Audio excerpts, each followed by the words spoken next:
মুআজ ইবনে জাবাল রাদিয়াল্লাহু তাআলা আনহু থেকে বর্ণনা, তিনি বলেন, আওসানি রাসূলুল্লাহি সাল্লাল্লাহু আলাইহি ওয়াসাল্লাম বিআশারি কালিমাত, আল্লাহর নবী আমাকে 10টা বিষয়ে ওসিয়ত করেছেন। কয়টা? 10টা। 1 নাম্বার, মুআজ লা তুশরিক বিল্লাহি শাইআ, কোশ্চিনকালেও না, কখনো আল্লাহর সাথে কাউকে শিরিক করবা না, আল্লাহর সাথে কখনো অংশীদারিত্ব সাব্যস্ত করবা না। ওয়া ইন কুতিলতা আও হুররিকতা, যদিও তোমাকে হত্যা করা হয়, আগুনের মধ্যে জ্বালায়া দেওয়া হয়, এরপরেও আল্লাহর সাথে শিরিক করবা না। তোমাকে যদি হত্যা করা হয়, তোমাকে যদি জ্বালিয়ে দেওয়া হয়, আল্লাহর সাথে অংশীদারিত্ব সাব্যস্ত করবা না। তাহলে আল্লাহর সাথে শিরিক এটা কোনো অবস্থাতেই করা যাবে না। আল্লাহ আমাদের সকলকে এই গুনাহ থেকে বাঁচায়, আল্লাহ আমাদের সকলকে এই গুনাহ থেকে হেফাজত করেন। আল্লাহ বলেছেন, ইন্নাল্লাহা লা ইয়াগফিরু আইয়ুশরাকা বিহি ওয়া ইয়াগফিরু মা দুনা যালিকা লিমান ইয়াশা, শিরিক ছাড়া সব অপরাধ আল্লাহ মাফ করে, শিরিকের অপরাধ আল্লাহ মাফ করে না। মুসল্লি ভাইয়ারা, আমার আপনাকে জানা অজানা, জানতে অজান্তে আমাকে আপনাকে শিরিকে লিপ্ত করা হয়, যা আমি আর আপনি জানি না। আল্লাহ আমাদেরকে জানা অজানা শিরিক থেকে বেঁচে থাকার তৌফিক দান করেন। এই জন্য আল্লাহর কাছে নিয়মিত একটা দোয়া করবেন। আমাদের নবীজি এই দোয়াটা করতেন, আল্লাহকে বলতেন, আল্লাহ আমি তোমার কাছে জানা শিরিক থেকে ক্ষমা চাই, অজানা শিরিক থেকেও তোমার কাছে পানাহ চাই। জানা যেই শিরিকগুলো আছে আল্লাহ, এই শিরিক থেকে তুমি আমাকে হেফাজত করে নাও। অজানা যেই শিরিকগুলো আছে ওই শিরিকগুলো যেন আর না করি, এই থেকেও তুমি হেফাজত করে নাও। তাহলে জানা শিরিক, অজানা শিরিক, দোনোটা শিরিক থেকে কি করো? আমাকে আল্লাহ বাঁচাও। এই দোয়াটা নিয়মিত আমরা করতে পারবো না? আমরা করব, নিয়মিত এই দোয়াটা করব। আল্লাহ তৌফিক দান করেন। তাহলে 1 নাম্বার, শিরিক করবা না আল্লাহর সাথে কাউকে, এটা হলো 1 নাম্বার। 2 নাম্বার, ওয়ালা তাআক্কুন্না ওয়ালিদাইকা অথবা তাউক্কান্না ওয়ালিদাইক, তুমি তোমার মা বাবার অবাধ্য হবা না, তাদের সাথে নাফরমানি করবা না। ওয়া ইন আমারাকা আন তাখরুজা মিন আহলিকা ওয়া মালিক, তোমাকে যদি তোমার পরিবার ত্যায্য করে দেয়, এরপরেও মা বাবার নাফরমানি করবা না। তোমাকে যদি সম্পদ থেকে বের করে দেওয়া হয়, তোমাকে যদি পরিবার থেকে বের করে দেওয়া হয়, এরপরেও মা বাবার নাফরমানি করবা না। গত সপ্তাহে এক ভাই তাবলিগের চিল্লায় যাওয়ার কারণে তার মা বাবা তাকে ঘর থেকে বের করে দিচ্ছে। হ্যাঁ, তাবলিগে চিল্লায় গেছে লালবাগের এক ভাই, তো চিল্লা থেকে আসছে।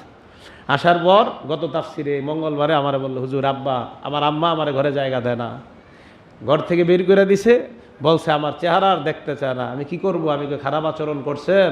কয় না, এখনো করি নাই। আমি কই ভবিষ্যতেও করবেন না। ওনার মা বলে দিছে ঘরে আসবি না, সম্পত্তি ওনার মায়ের আর কি, ঘরটা আমার ঘরে তুই আসবে, তোর কোনো জায়গা নাই, কেন গেলি?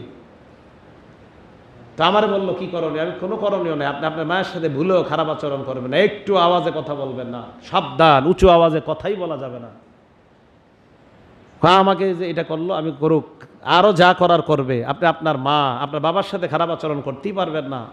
আবু হুরায়রা নবীজির কাছে গিয়ে অভিযোগ করছে, মায়ের নামে কিছু বলছে। নবীজি বলেন, আবু হুরায়রা তুমি কি মায়ের নামে অভিযোগ করছো আমার কাছে?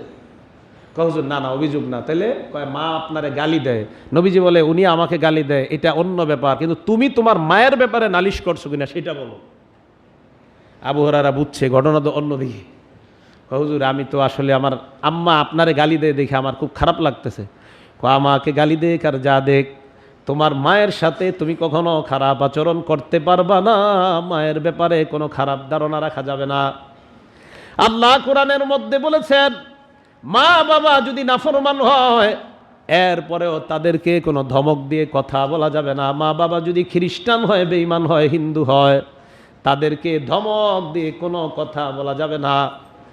আল্লাহ নবী বললেন, মুআজ 2 নাম্বার, তোমার মা বাবা যদি তোমাকে ঘর থেকে বের করে দেয়, তোমাকে সম্পদ থেকে ত্যায্য করে দেয়, এরপরেও মা বাবার নাফরমানি করবা না। এই অপরাধটার ব্যাপারে সবাই সতর্ক থাকবেন। হ্যাঁ, মা বাবা আজকে বাসায় গিয়ে মাপ চাইবেন। কারা কারা বেয়াদবি করছেন এর মাঝে, বাসায় গিয়ে বলবেন, আব্বা ভুল হয়ে গেছে, আম্মা ভুল হয়ে গেছে, না আপনার জিন্দেগি কিন্তু বরবাদ হয়ে যাবে। আল্লাহ আমাদেরকে মা বাবার আনুগত্য, আমরা যেন তাদের অনুগত সন্তান হতে পারি, আল্লাহ তৌফিক দান করেন। 3 নাম্বার, ওয়ালা তাতরুকান্না সালাতান মাকতুবাতান, মুআজ ফরজ নামাজ কখনো ছেড়ে দিবা না। বলেন তো কি নামাজ? আরো জোরে বলেন। কখনো ছেড়ে দিবা না। ফরজ নামাজ কখনো ছাড়া যাবে না। শুক্রবারের নামাজ পড়ি, বাকিগুলা কি? বাকিগুলা কি? মাঝে মাঝে শুক্রবারে অনেকে ফোন দেয়, ফোনে কথা হয়, এক পর্যায়ে কয় এখন তাড়াতাড়ি রাখতে হবে, হুজুর আপনাকে ডিস্টার্ব করলাম, আজকে যে শুক্রবার আমার মনে নাই, আজকে নামাজের দিন। কিসের দিন? গত 7 দিন কিসের দিন ছিল? আজকে নামাজের দিন। আরে কবে এইগুলা মুক্ত হবে এই সমস্ত ফাইজলামি চিন্তা ভাবনা থেকে? বুঝতেছি না কোন ধরনের কথা কয়। আজকে নামাজের দিন, আগে কি ছিল? জাহান্নামের দিন ছিল। লা তাতরুকান্না সালাতান মাকতুবাতান, ফরজ নামাজ কখনো ছেড়ে দিবা না।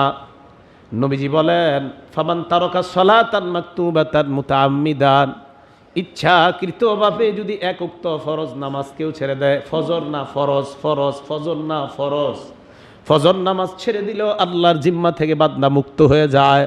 ওই বান্দার প্রতি আল্লাহ কোনো খবর রাখে না। এই হাদিসে নবী বললেন এক উক্ত ফরজ নামাজ, অন্য হাদিসে ফজর, এই হাদিসে ফরজ। ফরজ আর ফজর বুঝি তো আমরা? ফজর আর ফরজ বুঝি না?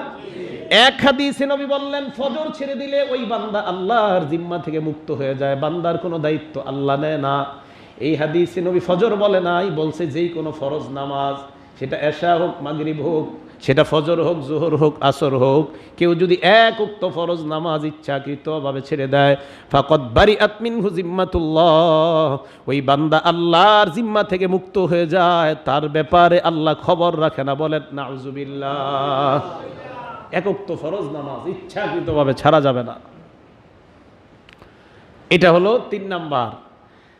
4 নাম্বার, মুআজ ওয়ালা তাশরাবান্নাল খামরা, মদ পান করবা না। কি পান করবা না? মদ পান করবা না। ফাইন্নাহু রাসু কুল্লি খতিআ, মদ সমস্ত পাপের মাথা, এই জন্য মদ পান করবা না। মদ এমন একটা অপরাধ, যেই অপরাধ করলে মাকে বিবি, বিবিকে মা বলে ফেলে মানুষ, নামাজের মধ্যে শিরিক করে ফেলে মদ পান করার কারণে, এই জন্য মদ পান করা যাবে না। 5 নাম্বার, ওয়া ইয়াকা ওয়াল মাসিয়া, মুআজ আল্লাহর নাফরমানি থেকে বাঁচবা। ফাইন্না বিল মাসিয়াতি হাল্লা সাখাতিল্লাহ, আল্লাহর নাফরমানি করার কারণে দুনিয়ার মধ্যে গজব হয়। এই নাফরমানি এটা যেই কোনো পর্যায়ের নাফরমানি হতে পারে, আল্লাহর কোনো নাফরমানি করা যাবে না।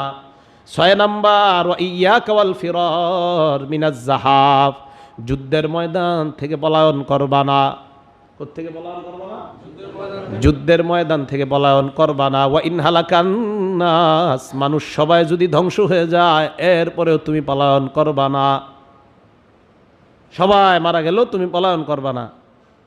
আকিল, মুসলিম ইবনে আকিল ইমাম হুসাইনের জন্য গেছিল, যাওয়ার পর হাজার হাজার মুসলমান ওনার পক্ষে নিয়েছিল, যুদ্ধ করার জন্য বেরোইছে। 30,000 ছিল। একটু পর তাকায় দেয় 30 জন আছে, একটু পর তাকায় দেয় আর 2 জন আছে, একটু পর দেয় আর 1 জনও নাই। নবীজি বলেন জিহাদের ময়দানে যাওয়ার পর সবাই যদি মারাও যায়, তুমি ওইখানে অটল থাকবা। এলো 6 নাম্বার। 7 নাম্বার, এই 7 নাম্বারটা ভালো করে শোনেন। 7 নাম্বার, ওয়া ইযা আসাবান নাসা মুতান, কোন জনপদের মধ্যে যখন মহামারী দেখা দেয়, মহামারী যদি করোনা ভাইরাস হয়, ফাসবুত ফিহিম, তুমি সেইখানেই থাকো, অন্য কোথাও যাবা না। কোন এলাকায় যদি মহামারী দেখা দেয়, তুমি ওই জায়গায় থাকো, অন্য কোথাও যাবা না। ওই জায়গায় থাকো, তুমি অন্য কোথাও যাবা না। তাহলে মহামারী দেখা দিলে ওই জায়গায় থাকা লাগবে, অন্য কোথাও যাওয়া লাগবে না। এটা নবীজির হুকুম। মহামারী দেখা দিলে মহামারীর ভয়ে ওই এলাকা ছাড়বা না। এখন এই যে আপনার মহামারী লাগার পরে সবচেয়ে বড় অপরাধ হয়ে গেছে এটা, বিদেশি যারা মহামারী লাগছে যেই সব দেশে, ওরাও এদেরকে বের করে দিছে। এটা বাংলাদেশে যারা বা অন্য দেশে, এদের অপরাধ না, কারণ ওই দেশে সরকার রাখতে চায় না। বাইর হও, বাইর হও সব। এটা তারা অন্যায় করছে। নবীর সুন্নাহর উপর আমল না করার কারণে এই গজব ছড়ায় গেছে।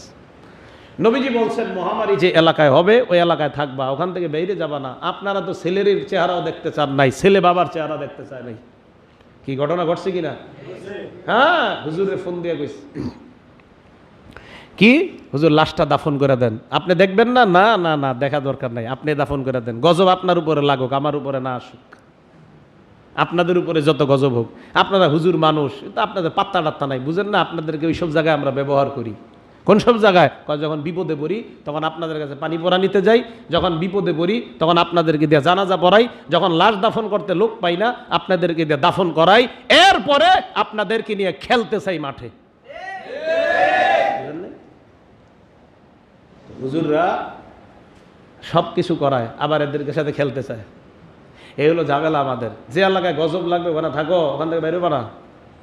8 নাম্বার, 8, 9, 10 এই 3টা পরিবারের ব্যাপারে নবী বলছেন। 8, 9, 10 আল্লাহ রসুল বলেন 8 নাম্বার, মুআজ তুমি শোনো, আনফিক আলা ইয়ালিকা মিন তাওলিকা, তোমার সামর্থ্য অনুযায়ী পরিবারের উপর খরচ করো। সামর্থ্য অনুযায়ী পরিবারের উপর খরচ করো। সামর্থ্যের বাহিরে পরিবারের উপর খরচ করা এটা জুলুম। সামর্থ্যের বাহিরে পরিবারের উপর খরচ করা কি জুলুম। আর পরিবারের সদস্যের সামর্থ্যের বাহিরে কিছু চাওয়াটা এটা অন্যায়।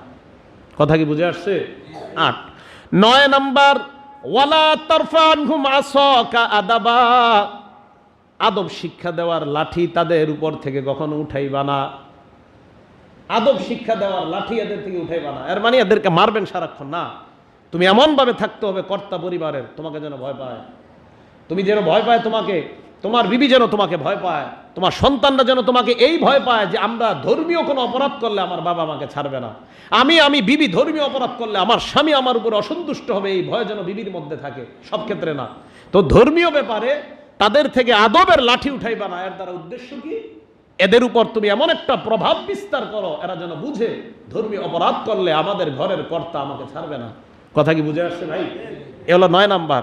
10 নাম্বার, ওয়া আখিফুম ফিল্লাহি আযজা ওয়া জাল, তোমার পরিবারকে তুমি আল্লাহর ব্যাপারে ভয় দেখাও। এই জন্য পরিবারে তালিম করা, পরিবারকে নিয়ে তালিম করা, এটা আপনারা যে কোনো ইসলামী বই পড়তে পারেন, ফাজাইল আমল পড়তে পারেন, মুনতাখাব হাদিস পড়তে পারেন, যা পারেন পরিবারকে নিয়ে আপনি আহকামে জিন্দেগি পড়তে পারেন। পরিবারকে নিয়ে তালিম করা, তাদেরকে শিক্ষা দেওয়া, আল্লাহর ব্যাপারে তাদেরকে ভয় দেখানো, জান্নাত জাহান্নামের আলোচনা তাদের সামনে করা। তাহলে এই 10টা বিষয় হযরতে মুআজকে বললেন। এর মধ্যে প্রথম 7টা তো অপরাধ। 8 নাম্বারটাও কি? সামর্থ্যের বাহিরে খরচ করা আর সামর্থ্যের বাহিরে অভিভাবকের কাছে চাওয়া অপরাধ। 9 নাম্বার, পরিবার থেকে শিক্ষা শিষ্টাচারের লাঠি উঠানো যাবে না। এর মানে পরিবারের বিবি সন্তানদেরকে ইসলামী শিক্ষায় শিক্ষিত অথবা তাদেরকে ইসলামী শিষ্টাচার শিক্ষা দেওয়া আপনার দায়িত্ব, না দেওয়াটা আপনার জন্য গুনাহের কাজ। কথা কি বুঝে আসছে?